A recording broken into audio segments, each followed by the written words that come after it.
Donc notre deuxième leçon, les fondamentaux de posture du wedging.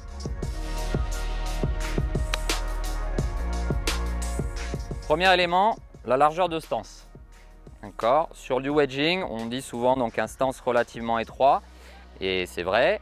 L'idée d'avoir un stance relativement étroit, c'est de ne pas créer trop de déplacement latéral ou trop de transfert de poids, ce qui serait catastrophique sur la gestion de la profondeur et la gestion des contacts de la balle.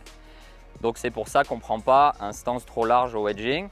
Donc on est sur quelque chose d'assez étroit, à peu près une largeur de chaussure sur les petites distances, jusqu'à 2 largeurs de chaussures sur des distances un tout petit peu plus longues.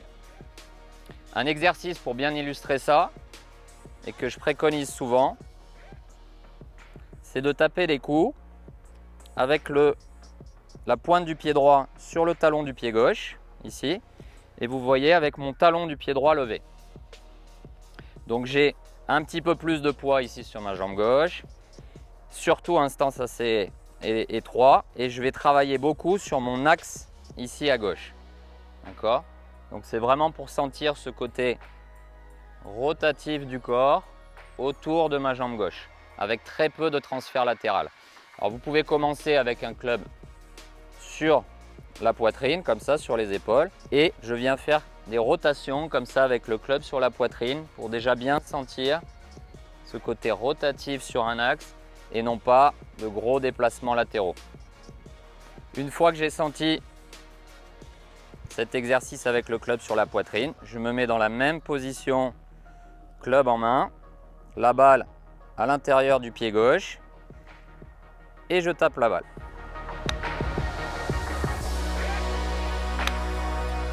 Autre avantage de cet exercice, en mode jeu, je vais retrouver la même sensation, c'est-à-dire me retrouver avec un petit peu plus de poids sur mon côté gauche, on va dire 60% du poids sur mon pied gauche, 40% sur mon pied droit, que je vais essayer de conserver très proche de ça pendant l'ensemble de mon swing, c'est-à-dire très peu de transfert latéral, encore une fois. Autre élément très important au wedging et sur la posture de wedging, c'est le poser du club sur le sol. Donc c'est-à-dire le lie de mon club et la façon dont il repose ici sur sa semelle.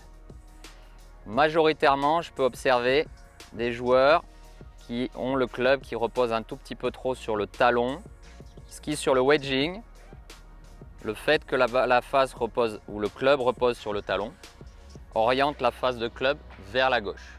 Un club bien posé à plat ici sur mon stick, on voit le magnétique là sur ma face de club qui est orienté comme le stick est au sol, et dès que je viens le porter sur le talon, on a le stick qui vient s'orienter à gauche.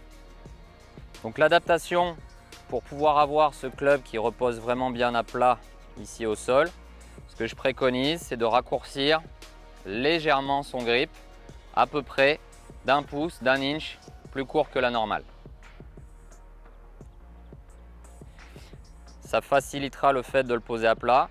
Et également dans sa posture, on a des angles de corps comme ça, mais on se sent assez près de la balle. Voilà, et le club assez droit. Voilà. Pas de posture trop loin de la balle, avec beaucoup d'angles ici, qui créerait ce poser du club sur le talon. Dernier élément important au niveau statique pour le wedging, la position de la balle.